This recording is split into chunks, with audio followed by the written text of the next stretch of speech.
အမျိုးသားတို့ဟာလမ်းခွဲပြီးစိတ်ဓာတ်ကြနေတော့ဘီယာပလင်းတစ်လုံးကိုမစင်မချင်းပြစ်ချလိုက်ပါတယ်မမျော်လင့်မဲ့ပလင်းဟာမှန်တစ်ချက်ကိုဖျက်ပြီးလွန်ခဲ့တဲ့နှစ်2000ကကဘာအသစ်တစ်ခုစီရောက်သွားခဲ့ပါတယ်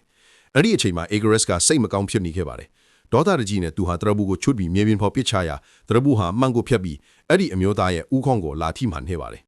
အမျိုးသားကတရဘူးကိုကောက်ယူပြီးကျဲလောင်စွာဆဲဆိုခဲ့ပါတယ်သူမမျော်လင့်တာကတော့ Egress ကသူ့အထံကိုကြားလိုက်ရပြီးဓာတ်ကိုဆွဲထုတ်ခဲ့ရာလောက်ကြံခံရတာလူထင်ခဲ့ပါတယ်အဲ့ဒီနောက်မှန်ကိုဖျက်ပြီးသူတို့နှစ်ဦးမမျော်လင့်မဲ့တယောက်ကိုတယောက်မြင်လိုက်ရတဲ့အခါတပုံစံနဲ့တူနေတာကိုတွေ့ရှိခဲ့ကြပါတယ်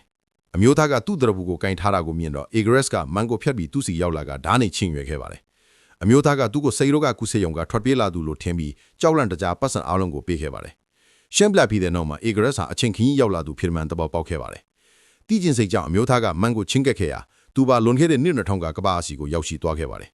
Egress ကနန်းတော်ဘွားကိုငင်းငွေနေလို့ကိုယ်ပိုင်လက္ခဏာလဲလွယ်ဖို့အဆိုပြုခဲ့ပါတယ်အမျိုးသားကငင်းဆန်ကျင်ခဲ့ပေမဲ့လေဘေးမှာဓာရှိနေလာကိုမြင်တော့အလင်းညာအဝတ်လဲခဲ့ပါတယ်အဲ့ဒီအချိန်မှာပဲအမျိုးသားရဲ့ဇနီးဟောင်းတကားဘို့ကိုရောက်လာခဲ့ပါတယ်ထိတ်လန့်တကားနဲ့ Egress ကအမျိုးသားကိုမှန်ကိုဖျက်ပြီးနောက်ပြကန်ထုတ်ခဲ့ပါတယ်ဇနီးဟောင်းနဲ့သူ့ရဲ့ချစ်သူအစ်စ်တို့ဟာအလွန်ရန်လိုနေခဲ့ကြပါတယ်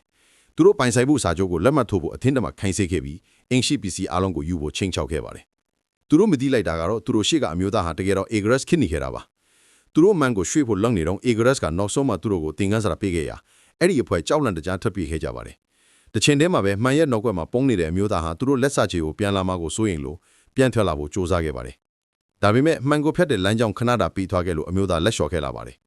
နောက်တစ်နေ့မှာအမျိုးသား Egress အဖေဟန်ဆောင်ထားသူဟာရဲ့ပထမဆုံးနန်းကျော်အစည်းအဝေးတွေမှာပြိုင်ဘက်နိုင်ငံကတန်တမာတူရောက်လာပြီးရန်စခဲ့ပါတော့တယ်